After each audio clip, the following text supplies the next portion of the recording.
Hey, Shift Shapers. It is actually 7:03 a.m. I've been up probably since 4 something, and that's actually been normal for the past week. I returned from Sharm el-Sheikh on, I don't even have my headphones in.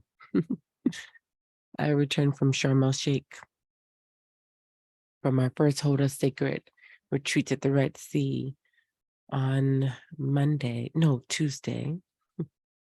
You have to bear with me. I'm still reintegrating. That's a process for me. And one of the things that definitely is a part of that reintegration is time, not just jet lag or time zones, but the concept of time. We don't track time in Sharm. Like literally, no one does. You can, it's very hard to be like, what time is it? Or what day is it? People have to be like, oh, let me check. So, obviously here in the United States, we, as Khalil Gibran would say, we create ourselves around time. We conduct ourselves around something immeasurable and measureless as time. So that's not something I want to reintegrate to, but when you're navigating different spaces, it is what it is. So I wasn't planning to record today. These episodes birth themselves in the most powerful and unpredictable ways. So like I said, I've been waking up a lot when the veil is thinnest, we all know, between 2 and 6 a.m. with so many thoughts, most of which are a part of, again, reintegrating into the mundane of American society. So task, things to do, money, just the things, the clutter. And I've learned to sit through that, let that have its way and mutter around for about an hour, and then I'll start to hear the clearer messages that are trying to come through the veil. And so the one that was coming through today was specifically around Marleyayo. The last 2 times I've come from Sharm, I've had very strong messages around my company. Marleyayo turned 3 this past January. My initiation to Oya date is the same as my the birth date of Marleyayo. Marleyayo is a year older. And 3 is such a perfect number, particularly when it comes to change and transformation. It's such a complete number. And this 3rd iteration around the concept of time we call a year is bringing some really radical, transformational, vulnerable, and even at moments terrifying shifts and changes. So where else would I bring that but here to shaping the shift with all of you? And so this episode will be its own. It's not a part of a series at this moment. It is just transparency around my journey, I guess, as an entrepreneur, I guess as a business person, but more than anything, as a part of Marleyayo, as a part of the evolution of Oya Bumini Shegun. which is my Oya name, for those who don't know. I'll start by saying I feel like I've always kind of walked into. Uh-oh, what just happened? Pause.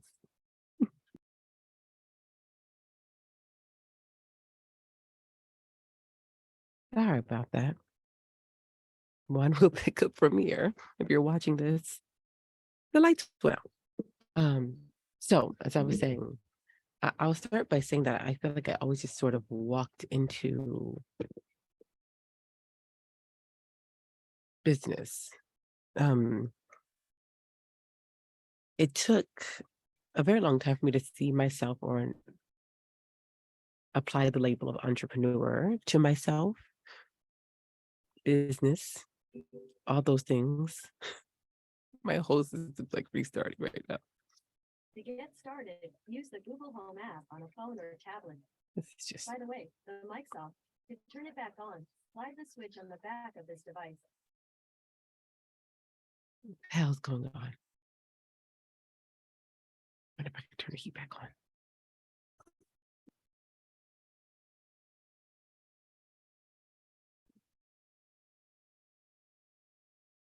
on. Okay, I'm gonna try this again.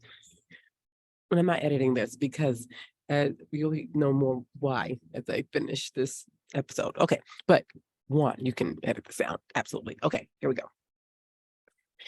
I was saying that I feel like I've always wondered or walked into the concept of business, entrepreneurship without like intention or clarity or purpose. I just have always been a creative and a healer. So someone who wanted to just do my work, and part of doing my work required like structures or processes that allowed for an exchange to happen monetarily. I mean, for a long period of time, I did things for free.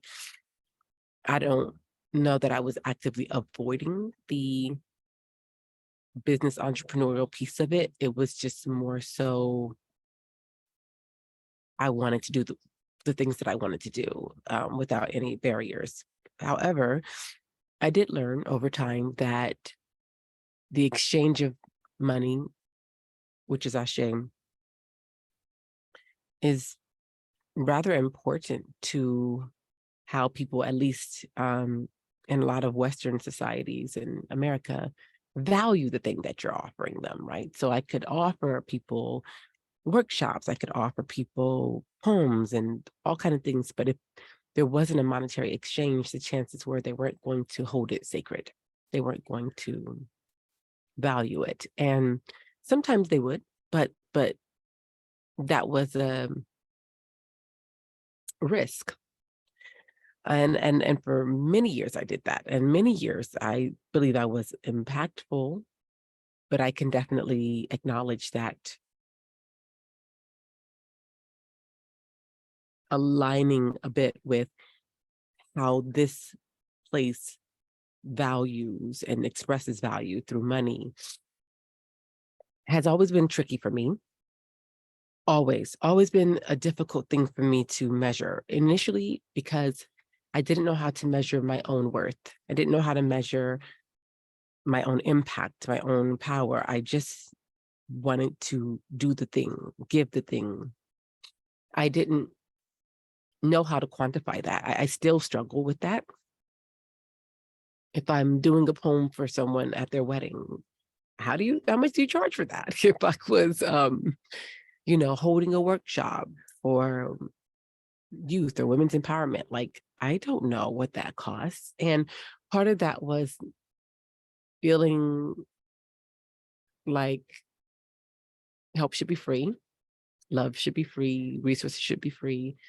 But even that comes from sort of this flip side of capitalism that makes artists and those who are doing this work feel like it's interesting. Like, yeah, that was free before you colonized us, but after you colonized us, like now you acting like it should still be free. That's the one part of pre-colonialism that you want to keep in place. So it just doesn't, you can understand, and I think some of you also have had the same struggle with trying to figure out where those of us who ancestrally would have been a part of society where there wasn't a money exchange, there was a service exchange, there was a energy exchange, there was a community exchange.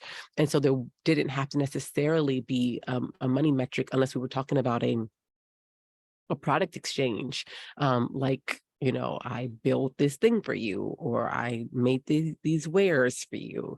But when you are the ware, when you are the thing, it's very challenging. It has always been challenging for me to quantify that monetarily. So even with poetry, at a certain point, I had to get an agent because that mitigated that for me, and I didn't have to do that part. And made it, I guess at the time, more easeful. And then I started doing so many gigs doing poetry, and my children were small that it didn't feel worth the money. I think I had made like 30 grand in like 6 weeks, but I was spent. I had been all through the Midwest and the North Atlantic, and I'd been away from my children, and I was like, I can't do that anymore. And I just sort of settled into, okay, I have a family, I have kids now. I need to stabilize that the way most Americans do by, giving over 8 to 10 hours of your day, 5 days a week, and get insurance and be responsible and all the things that we are told and programmed to do. So I did that. And my art and my passion for healing and service and soul work existed in the margins of my life. It couldn't go away completely, but it existed in the margins. And the beautiful thing about things that are a part of your soul agreement for even being on this planet is they just will never die. They may go dormant to give you time to be reborn, come back into a new understanding, but they don't die. And of course they didn't die. And the restlessness, the dis-ease with not being in my calling, in my destiny, ate away at me. I wanted to leave full-time work for other people 10 years ago, at least minimum, maybe more. I'm pretty sure more. But there were also periods where I just really loved what I was doing, especially when it had no, like, more freedom and less boundaries to it. So like with Wraparound, when it first started, which was a program that allowed therapists and facilitators and interveners to like kind of join the family and create a mission from their perspective. And it was really, really awesome. I mean, we got to be in the community, but also meet the family where they were and empower them. And it felt so different than traditional therapy. And I loved that. And then, it shifted, it changed, and became a funding source that everybody wanted. And with that went not just freedom, but the intention. And if you know me, even if you know me for 5 minutes, you know that intention is very important to me. Radical truth is very important to me. It's a part of my Odu. It's a part of who I am in a very integral, cellular, ancestral way. And so if something is not aligning, if the math ain't math, then I can't participate. And so, of course, it stopped bringing me joy. I left to try something else. I went to higher education. That was entertaining for a bit, but then that also became quite restrictive. And I began to plot my exit. If you remember the Den Black Mamas episode, Black Mama Creative, don't give them the whole 8.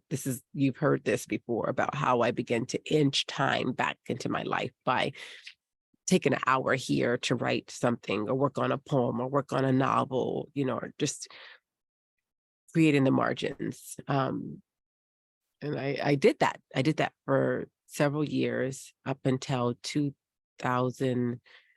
Um, Marleyayo was born in 2020, just before the pandemic. You've heard this story too about me going to the bank with like, I don't know, $25 to open the account and promising the woman that I would have the full 1,000 in there that was required to open the account within 3 weeks. And of course I did. And Marleyayo was born that year, just before all hell broke loose on the planet. So who was I then? I was really coming into my fearlessness. Wasn't quite all the way there, obviously, but I was definitely working my faith. I had already started practicing Ifa, but I wasn't initiated. But I had taken steps. I had my one hand and was building some community there. And, decolonizing mental health was definitely like at the centerpiece of the work that I wanted to do. Joy was at the center of the work that I wanted to do, which is why we named it Marleyayo. Ayo means joy in Yoruba. So I had this idea for a decolonized company.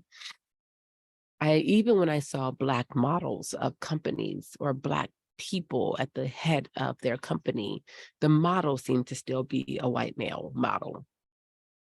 And I was looking for this model that was decolonized or Black women centered, and I just couldn't find it. So I started trying to create it. And I can look back and say,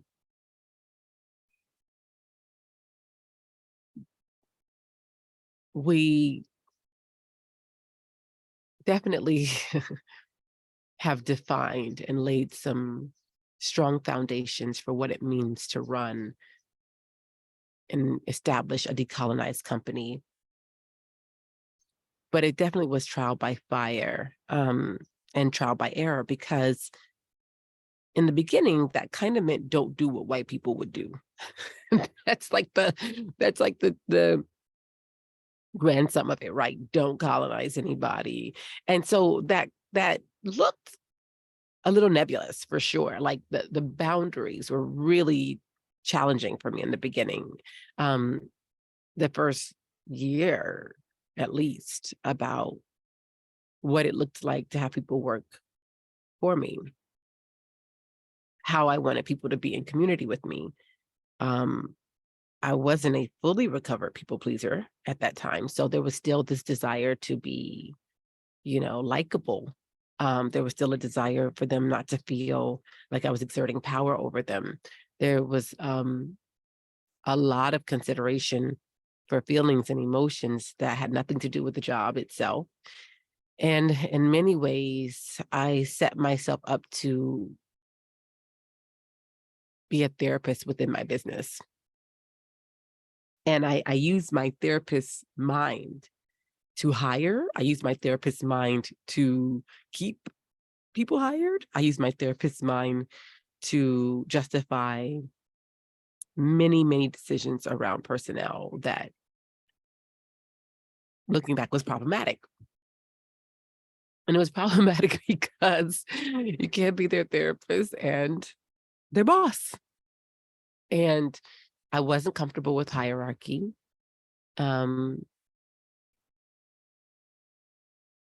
I Things started off really booming, really big and fast in 2020, but it's because it was such a radical transformational year of change. It was ripe for what we were talking about. And the podcast took off and the Blacker the Brain started. And I think Free Joy might have started the year after, but the beginnings of it were around that time with Ebony Janice. And we were consulting and we were workshopping, and it was go, go, go. It was go, go, go. Everything was on a schedule. Everything was being uploaded. Everything was happening. Everything was social media. Da, da, da, da. It was just going, going, going. And then around November of 2020, I hit a wall, and that's when I got pretty sick.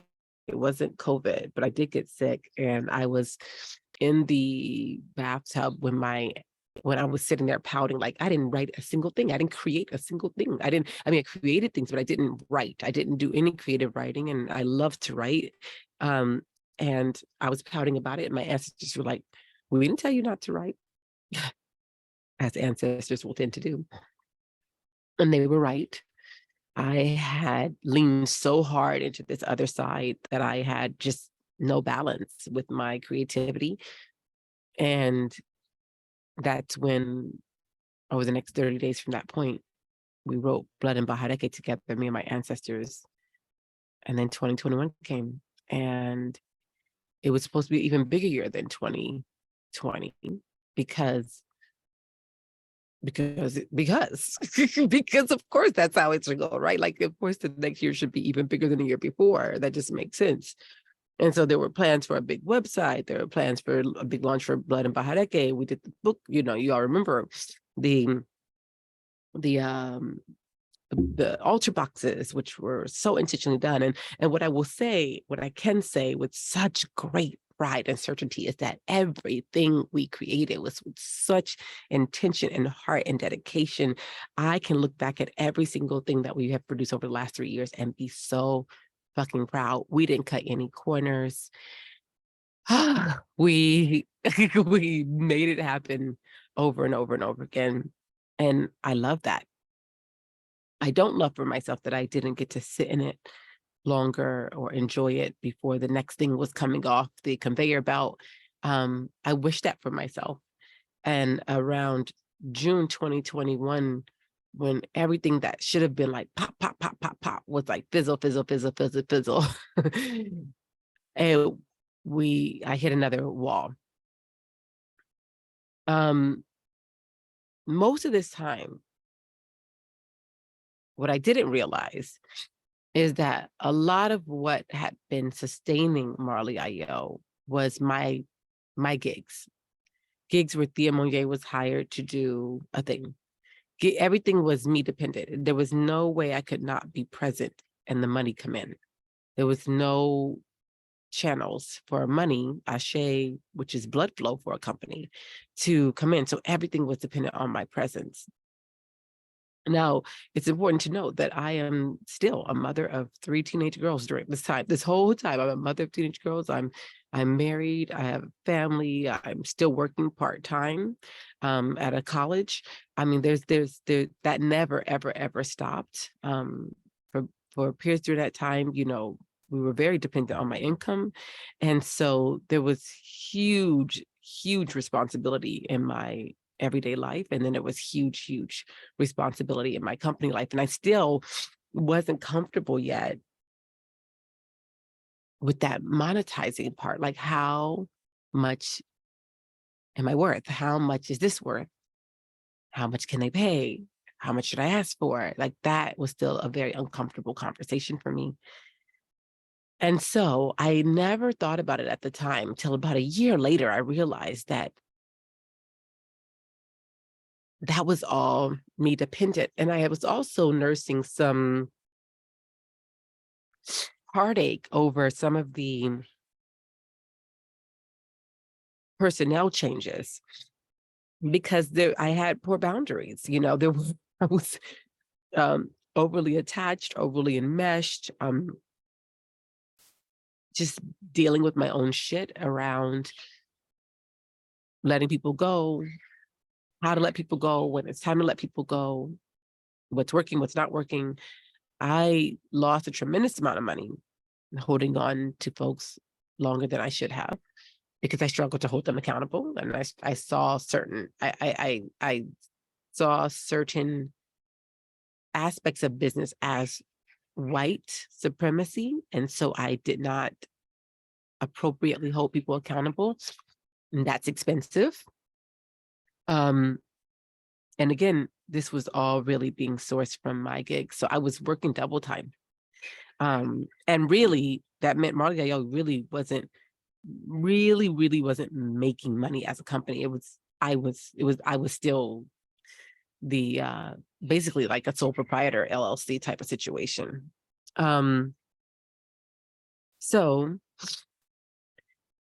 and I'm being very transparent with this because Spirit told me to. It woke me up in the middle of the night and said to share the life, death, and rebirth of Marleyayo. So that's why we're here, and that's why the crows are crowing. And I don't know what this is supposed to do for you, for me, but here we are. So, I don't remember when we tried to hire a publicist. Maybe that somewhere between 2021 and 2022. 2021 to 2022 is quite blurry. It was just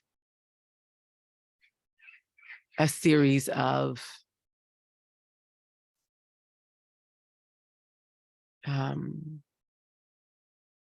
more, I guess, more losses than gains for sure. And it's I would say it's the year of the lesson of what happens when you don't release the how, because we kept trying to figure out a formula. We kept trying to figure out what was wrong. And then we kept doing. And it was, we had ways that we did intentionally try to move seasonally with nature. There was just beautiful aspects to what we were attempting, but it was all experimental. And I didn't know how to give myself that grace. I didn't know how to be kind and gentle with myself during this very experimental process, because that's not who I am traditionally. I don't give myself a lot of grace. So I definitely wasn't going to in this situation. And I internalized the failures. I internalized the mistakes, and I began to surrender power to others within the company, working with the company. I had a fear of making mistakes. I began to convince myself that they knew better than me, that they could do this better than me. I got tired. I didn't know how to ask for money for community support. We would apply for grants. We wouldn't get them. I didn't want to do a loan because of financial hardship in my family years before. My credit was not good, and I was very intimidated to apply for any loans. And I just, I got tired of failing, of what felt like failing. I didn't trust my picker when it came to hiring people. I didn't trust my instinct when it came to moving forward with a new idea. Again, of course, we're trying to decolonize something within a capitalist society. So that's very hard, because capitalism is still dictating in many ways. You know, is your company successful? Is it doing what it's meant to do? You can look at the numbers of Shaping the Shift and say yes. You can look at the bonds in the Black Earth Brain and say yes. You can look at the responses from Blood and Bahareke and say yes. But if there's no blood in the company, if I can't keep the doors open, if there's no money, I just built something I can't sustain. And that is very, very humbling. That is very hard to say out loud, because at the basic level, I really love what I do, and I want to be able to do it with ease. I want Shaping the Shift to stay a free resource for anybody who needs it. I want the prices for things to stay accessible. I want so many things for this work. I want so many things, but I've never quite been able to explain what I am or who I am or what I do or how I do it. And that's difficult when it's time to get a grant, when it's time to pitch yourself.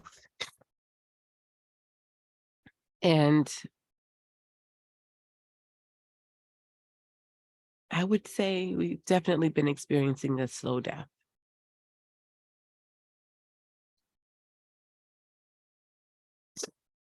I took some power back and just permission to reshape, Shaping the Shift seasonally, and kind of come to it when I feel called to it, as opposed to on a system or on a time schedule. And I do believe hold us sacred, these retreats, these experiences, because they're more than retreats. And I want to thank the Divine Five for affirming that with their trust and their bravery and their brilliance. It really is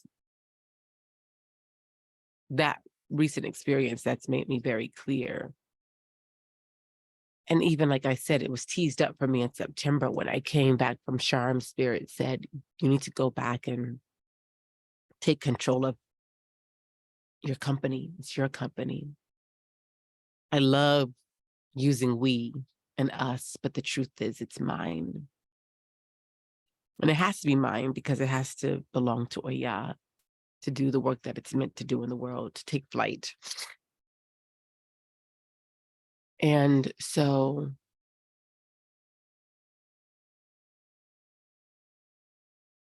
as of April 1st, I will be the only person at Marleyayo. It will just be me and Oya. I will be the person answering the emails. I'll be the person doing the money. I'll be the person doing the graphics. I'll be doing everything. And I don't know how much of that I'll actually be doing. I don't know how much of that is actually necessary. I feel in my soul that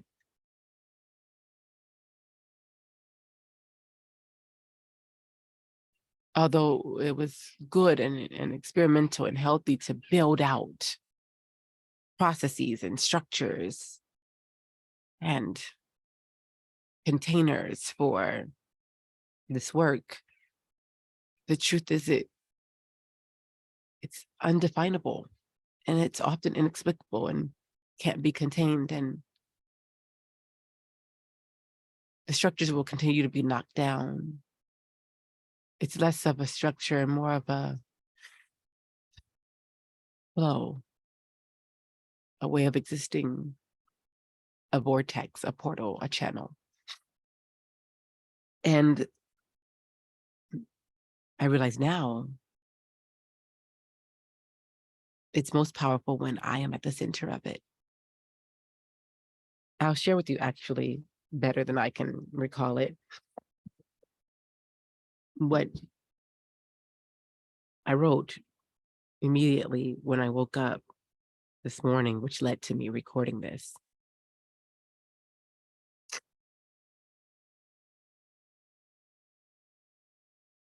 Lord, help me read this scribble. But here we go. The second message I received is to record a special episode of Shaping the Shift entitled The Life, Death, and Rebirth of Marleyayo.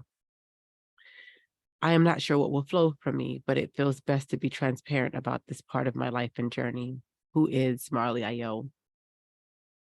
Marleyayo is me, and I am Oya. It must change as I do, die, and be reborn as I do. At some point, I started to shape her out of fear of failure and fear of my own power,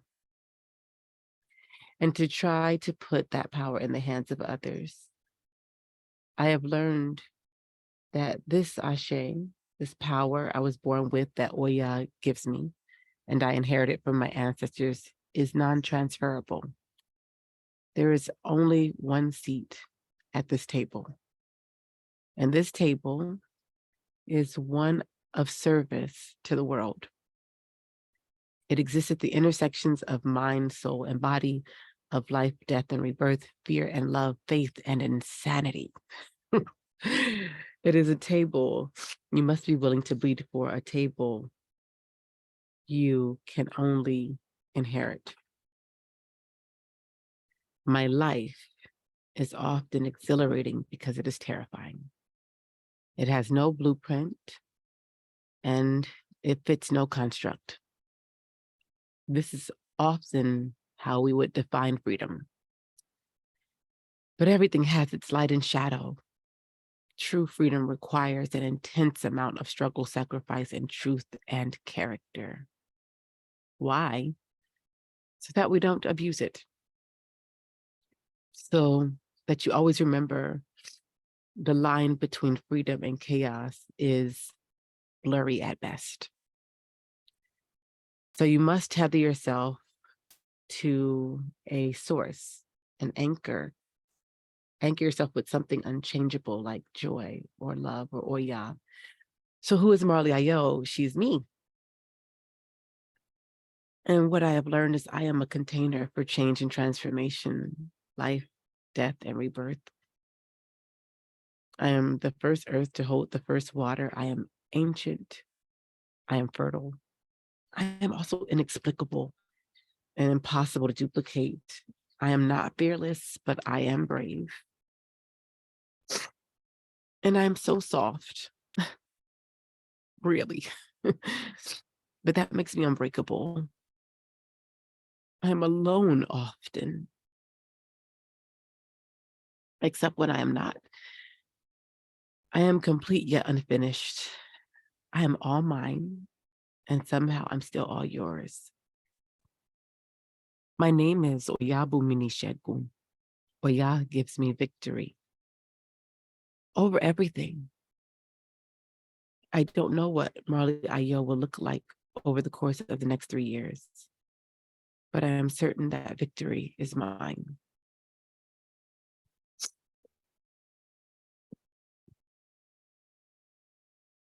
I have been processing this for some time, but it felt right to process it with the people who have supported every iteration of this beautiful experiment. And the last 3 years was about defining and refining and humbling and character building and ascension and learning to sit in my power. And I'm going to use my power as Oya to destroy Marleyayo as we know it. Chisel her down to bare bones, which is me. And then one day at a time, one moment at a time, one truth at a time, one download at a time, one message at a time.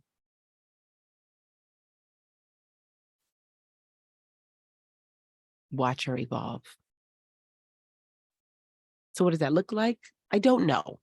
The blacker the brain is the blacker the brain. It is this beautiful community that will continue to be. And this is a conversation we'll have internally as well as we move forward and live out this truth. Hold us sacred is a phenomenon. I knew that from the beginning. Oya told me from the first one, you'll be booked up for years. And it's happening.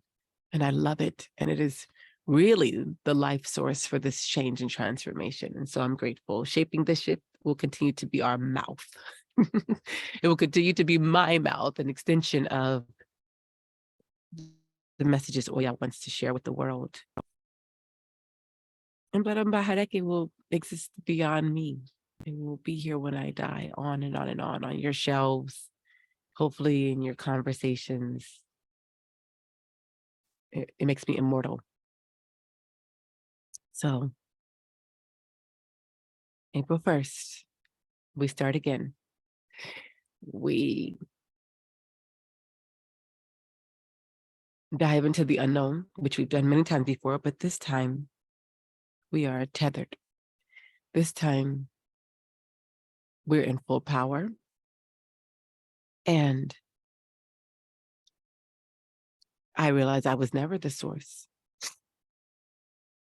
And I don't need to be funded by anything other than my mother. All of my mothers. My mother's in the Red Sea. My mother's in the Atlantic, in the Pacific above me, in the sky, the crows. My mother's in the plants. My mother in the wind. Oya, Monica, Barbara, Lillian, Cora, Sarah, Mary, Burial.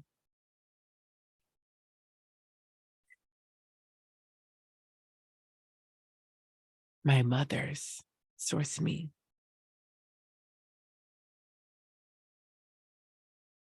That is my funding. And somehow, I don't have to know how. This table, this powerful table of transformation and change will fulfill its service to the world. Ashe.